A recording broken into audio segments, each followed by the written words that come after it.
The Tennessee Capitol Report is made possible by Blue Cross Blue Shield of Tennessee. For connecting doctors to moms who need them most. For nurturing more healthy newborns. For creating better learning environments. For turning a park into a personal gem. Because Blue Cross Blue Shield of Tennessee is for Tennessee. That's why we support over 270 organizations that are dedicated to creating a better, healthier state. See how at bettertennessee.com. With support from the following members of the Tennessee Credit Union League. With additional corporate support from AT&T. Rethink Possible.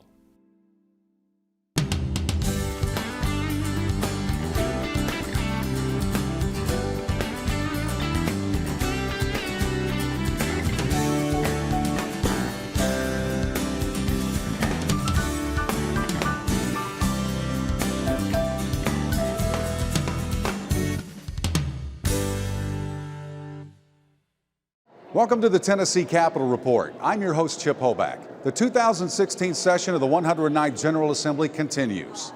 And there were a number of headlines in February. The month started with Governor Bill Haslam coming before a joint convention of the House and Senate to present his annual State of the State address. But as the session heated up, a voucher bill, which would have changed the landscape of Tennessee education, was pulled at the last minute when the bill fell just a few votes short of passage. Over in the Senate, the Syrian refugee resettlement crisis boiled over when the Finance Committee approved a resolution asking the state attorney general to sue the federal government.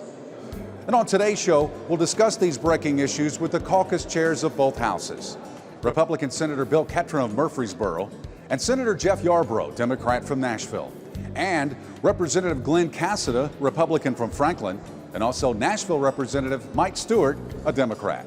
But first, let's look back at the governor's State of the State address and a behind-the-scenes view of how the General Assembly broadcast the event to a live audience here on Tennessee Public Television. The governor's annual State of the State address is a function of Tennessee's General Assembly. It's always an honor to walk through those doors as a member of the General Assembly, but tonight it's especially exciting and special because we have the governor of our great state here to present the State of the State address. Most of the time, the Tennessee Senate and Tennessee House of Representatives meet separately, and they only come together for special instances such as the annual State of the State or budget address given by the governor. The speakers appoint the escort committee. There'll be equal number of House members and Senate members. It's a high honor to escort the governor. The House will meet by itself at 5 o'clock for regular business, adjourn, and call a joint session at 5:45. We come in and call roll, and we time this so that the governor's coming into the chamber right at 6 o'clock for evening news purposes. Lieutenant Governor Ramsey will call the joint convention to order. Joint convention will come to order. As the governor's introduction is cued, Bill Haslam, the 49th governor of the state of Tennessee. the General Assembly's audiovisual production team feeds the live broadcast to Tennessee Public Television. So we have a committee room down the hallway. It's our LP16/House Chamber control room that's fed into this room. They cut the show. They decide what cameras are going to be on air, and they have all the microphones in that room feed into their control room. That all comes into here into master control.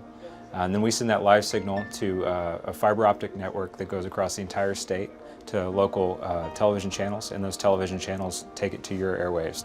Lieutenant Governor Ramsey, Speaker Harwell, Speaker Pro Tem Watson, and Speaker Pro Tem Johnson, and the best First Lady in the land.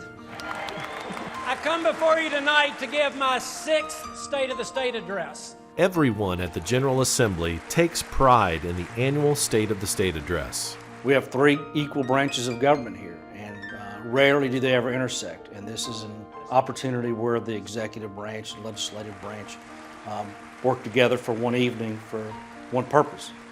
It's an exciting event. It's something we're all very proud to participate in. So it's a rather formal proceedings, and it's fun to watch. Still sends chills up and down. The State of the State address is just another part of the session that's now underway on Capitol Hill.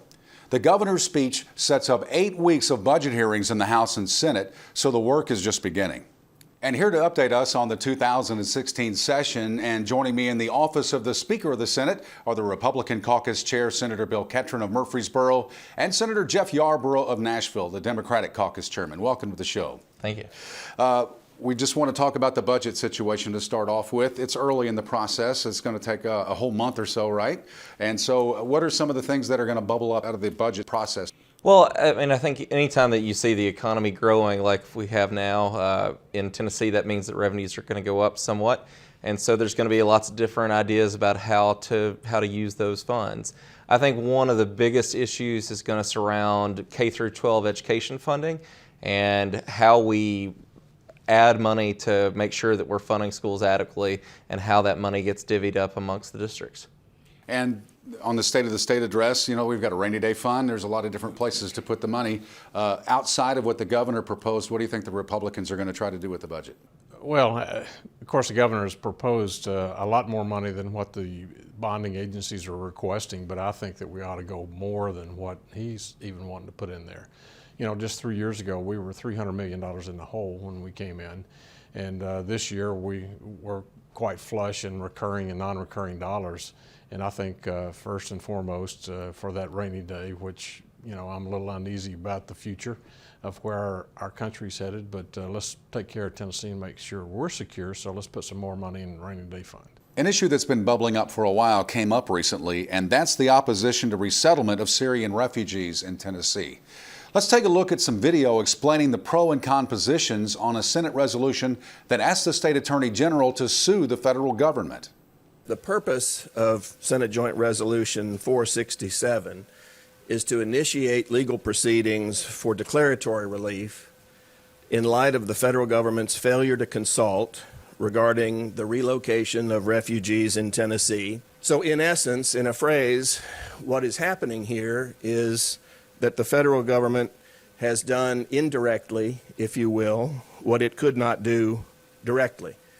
In other words, they've delegated to the voluntary agency, Catholic Charities, but has increasingly required the state of Tennessee to pick up the costs, and that's a problem.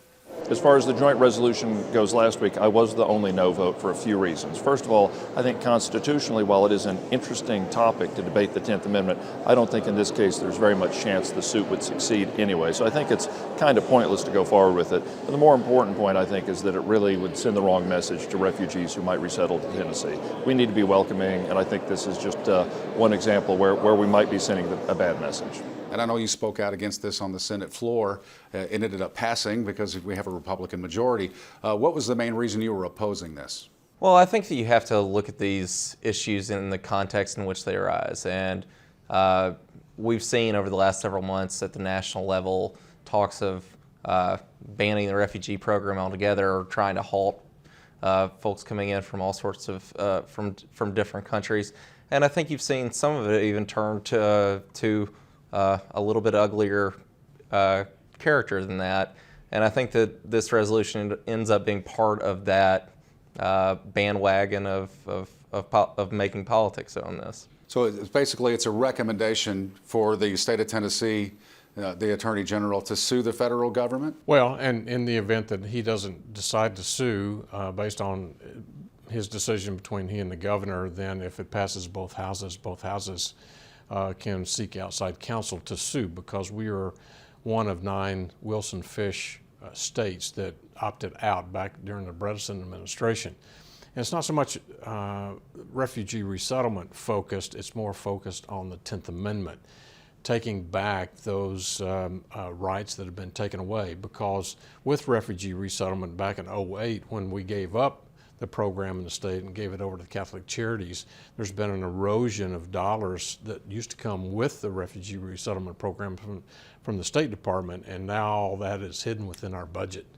So this will allow us to contract with the Thomas More Law Firm out of Ann Arbor, Michigan, who is willing to do the friendly lawsuit pro bono. So is the situation with refugees, is it working now, or are they properly vetted? Well, I don't think that they're properly vetted. You know, the governor feels that he feels comfortable with it, but I don't think that they are. But it's more of an issue about what are we spending from the tax dollars, from EBT cards to TennCare, to ELL, all the hidden expenses. As a member of the Finance Committee, we don't see that. The members down here don't vote on that, and every one of us took an obligation down here to take care of the business of the state of Tennessee, and when we don't see that, then we should vet where the dollar's going. I mean, I wish we were focused more on trying to make this work and improving our level of consultation with the federal government. I think nobody questions that this is a new situation, and we need to be working with the federal government to make sure that the vetting process is as strong as it possibly can be. I'm just not sure that joining Texas and Alabama and suing the federal government is really something that's designed to make it work better. Well, with Catholic Charities running things, do they know where the refugees are and who they are? Absolutely. I mean, I think that's that information is provided to the state all the time. Yeah, but there's a hidden issue there, because once the Catholic Charities take those refugees from the State Department, they're only required to work with them for about 8 months. After 8 months, it relieves them, and then they discharge them. And at that point in time, if they haven't been able to help them find employment, then they're eligible to go get in line like every other citizen and get all of those same benefits that any other citizen can get. And that's where on ELL, our numbers since 2012 have really escalated. So the numbers that came out of Fiscal Review that I vice chair, I think they're bogus numbers, because we didn't do an in-depth drill down of how much money we're actually spending in the budget. Some of the other issues that have popped up, there's one that's based on counselor referrals based on religious beliefs, where a counselor would pass off somebody if they didn't feel comfortable talking to that person. What are the issues going on with that? Well, I mean, I oppose that legislation because I think there are, when you're a doctor or a counselor, you put yourself out as a healing professional. I think that you put yourself out to take all comers.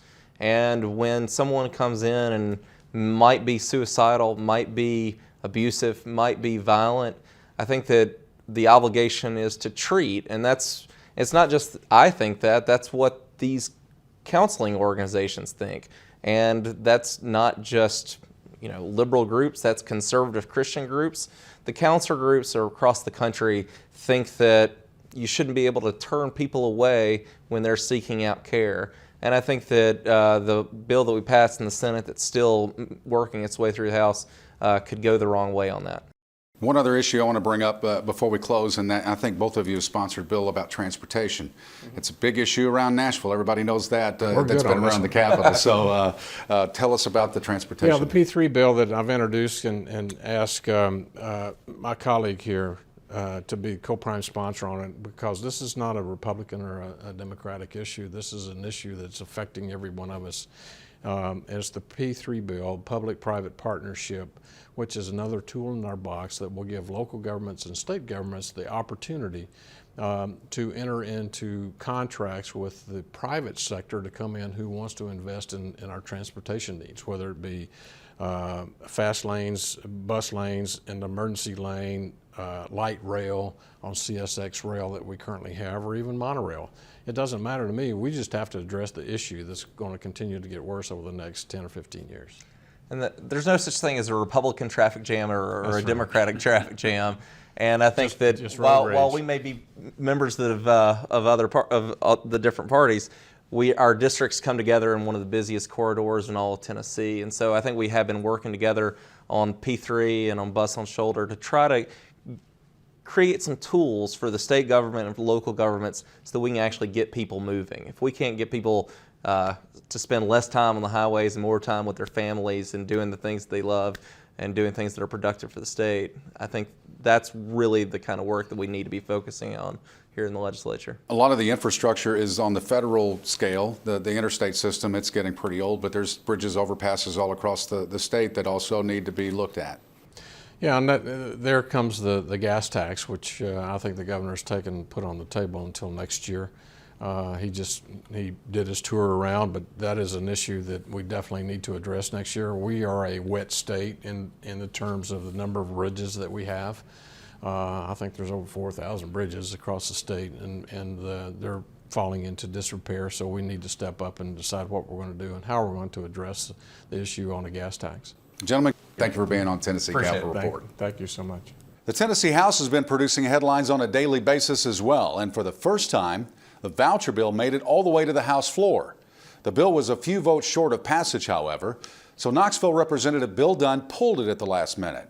We spoke to Representative Dunn to get his point of view. And so what the voucher program would do is give these kids an opportunity, and that's why we called it the Opportunity Scholarship.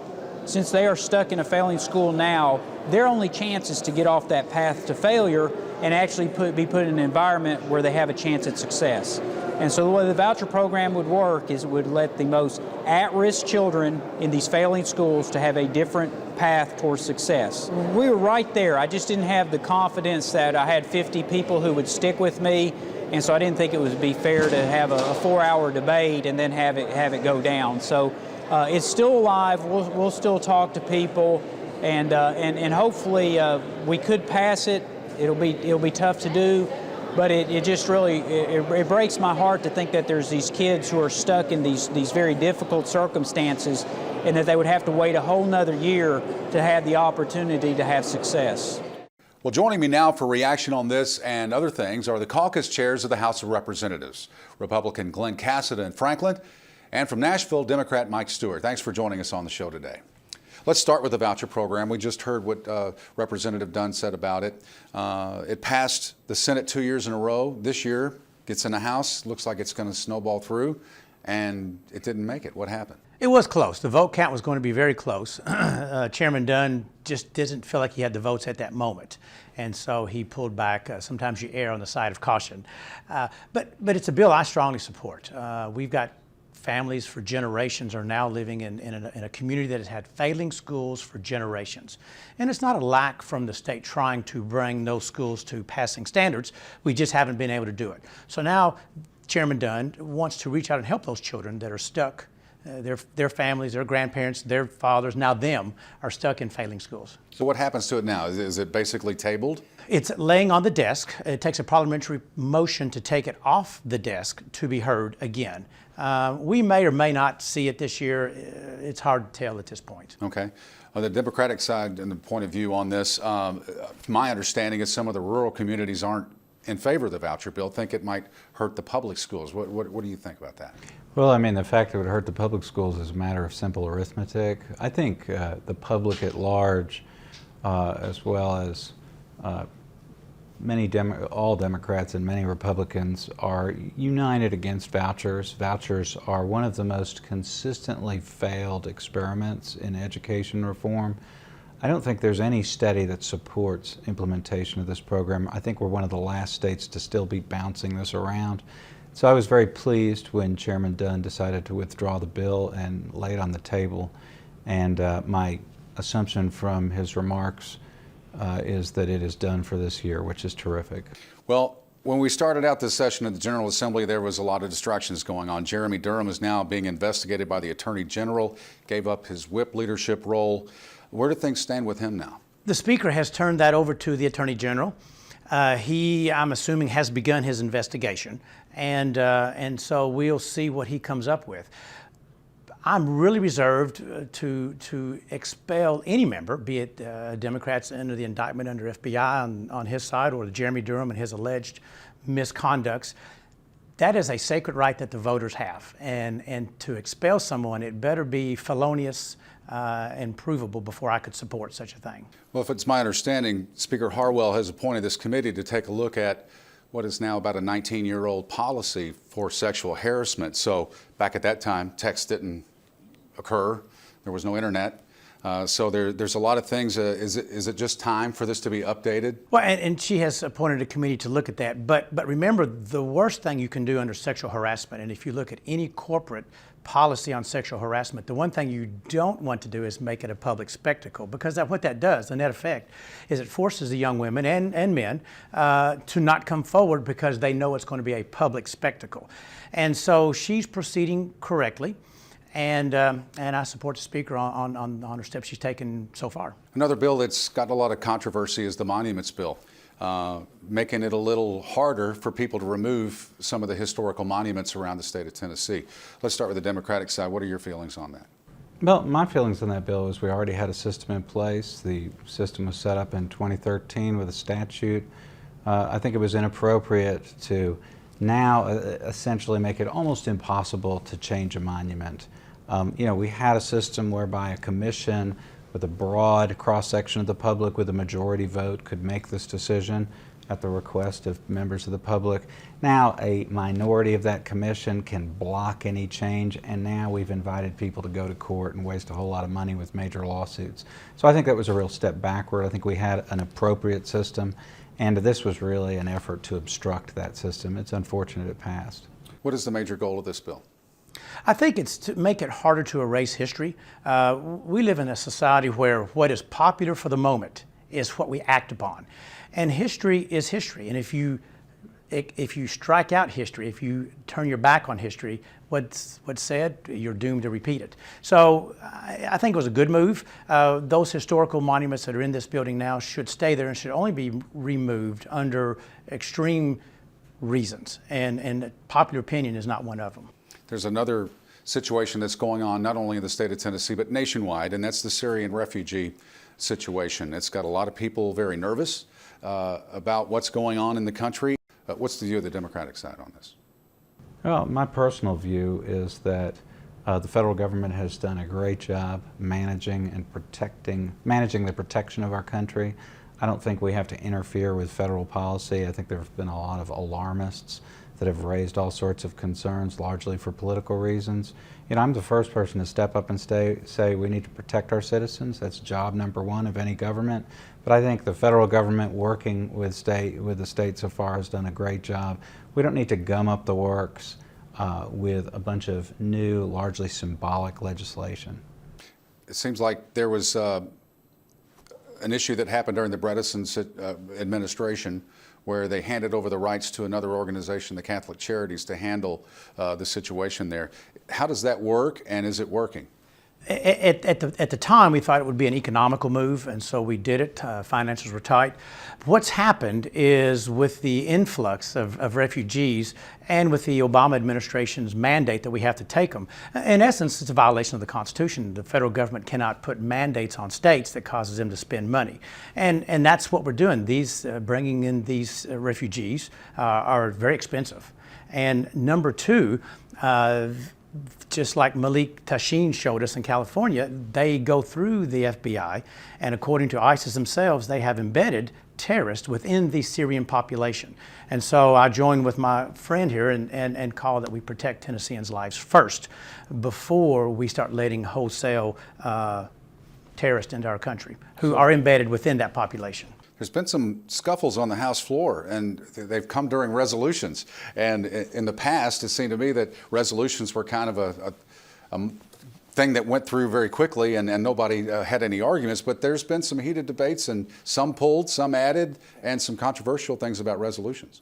Yeah, resolutions go on what's called the consent calendar, and it is not only assumed, but it is unanimous in its vote. And some members just, number one, don't know some of these entities coming through or unfamiliar with it. So what you do, you bump it off consent to be debated on the floor. And a few of these, I think the sponsors saw they didn't have the votes once the bill itself was on the floor, so they withdrew it and didn't run it. And when did this become a political football? Wasn't that generally an honorary thing to happen with a resolution? Sadly, it became a political football when a very run-of-the-mill resolution honoring Renata Soto, one of Nashville's leading citizens, was bounced off the consent calendar. Now, I will say, after that happened, there was further discussion, and in the House, with Chairman Castas speaking in favor, the bill passed without difficulty. But I think that got the ball rolling. And of course, we saw over in the Senate a really unfortunate spectacle of people making this a political football, and essentially not honoring this extremely exemplary Tennessean. So it's going to be tougher to get Chip Hoback Day on there. I'll work on that. Top of my list. All right. Thank you very much for joining us on Tennessee Capitol Report. Thank you, Chip. Thank you. That's it for today's show. On our next program, we'll take a closer look at this year's state budget and discuss more breaking issues facing the 109th General Assembly. So join us again on Sunday, March 27th on this station for another legislative wrap-up on Tennessee Capitol Report. We'll see you then. I'm Chip Hoback.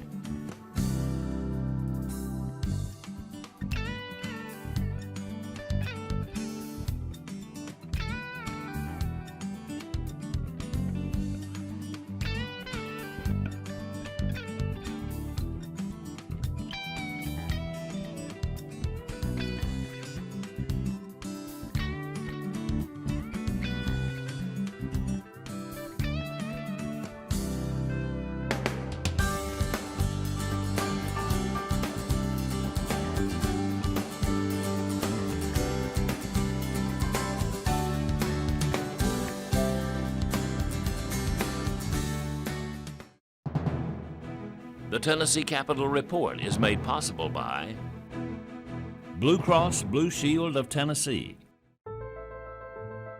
For connecting doctors to moms who need them most. For nurturing more healthy newborns. For creating better learning environments. For turning a park into a personal gem. Because Blue Cross Blue Shield of Tennessee is for Tennessee. That's why we support over 270 organizations that are dedicated to creating a better, healthier state. See how at bettertennessee.com. With support from the following members of the Tennessee Credit Union League. With additional corporate support from AT&T. Rethink Possible.